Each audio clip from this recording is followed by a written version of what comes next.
నా పేరు విజయ్ కుమార్, టీపీటీఎల్ఎఫ్ రాష్ట్ర convener, Telangana private teachers lecturers federation.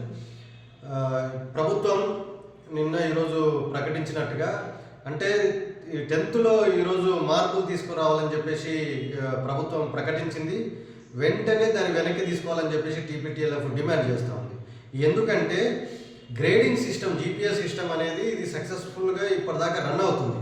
గతంలో ఈ జీపీఎస్ సిస్టమ్ లేనప్పుడు ర్యాంక్ల సిస్టమ్ అని చెప్పేసి ప్రైవేటు, అందులో కార్పొరేట్ స్కూల్స్ పెద్ద ఎత్తున ప్రకటించుకొని తనకు అనుకూలంగా మొత్తం విద్యాశాఖని లేదంటే విద్యార్థుల్ని అనుకూలంగా మార్చుకునేటట్టుగా ప్రయత్నం చేసేవాళ్ళు. దానికి విరుద్ధంగానే 2015లో నుంచి ఈ జీపీఎస్ సిస్టమ్ తీసుకురావడం ద్వారా ఇది విద్యార్థులకి, గవర్నమెంట్ స్కూల్స్ కానీ ఇతర స్కూల్స్ కానీ చాలా ఉపయోగం జరిగింది.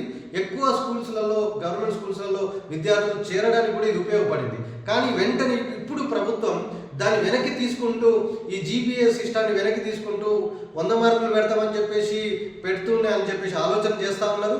అట్లాగే జీపీఎస్ సిస్టాన్ని, గ్రేడింగ్ సిస్టాన్ని తీసేస్తూ ఉంటున్నారు. ఇది చాలా నష్టకరమైన విషయం. ముఖ్యంగా ఎందుకంటే ఎక్కడ చర్చించారు అనేది ఇక్కడ చాలా కీలకమైన విషయం. ప్రభుత్వం దీని మీద ఒక కమిషన్ వేయలేదు.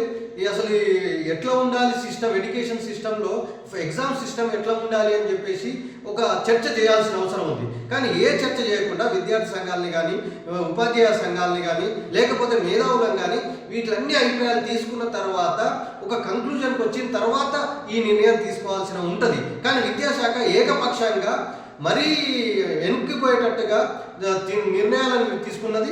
ఇది కరెక్ట్ నిర్ణయం కాదు. రెండోది, ఇప్పుడు ప్రాక్టికల్స్ని వెంటనే రద్దు చేస్తామని చెప్పేసి కూడా అంటున్నారు. అంటే ఇంటర్నల్ మార్కులు 20 మార్కులని. మరి ఇప్పటిదాకా ఏం చేసినారు? ఈ 4 ఎస్ఏల ద్వారా 20 మార్కులను కేటాయించడం అనేది అక్కడ స్కూల్స్ ఉంటుంది, 20 మార్క్స్ది. కానీ సడన్గా ఎత్తేయడం ద్వారా ఏం ఉపయోగం జరుగుతూ ఉంది?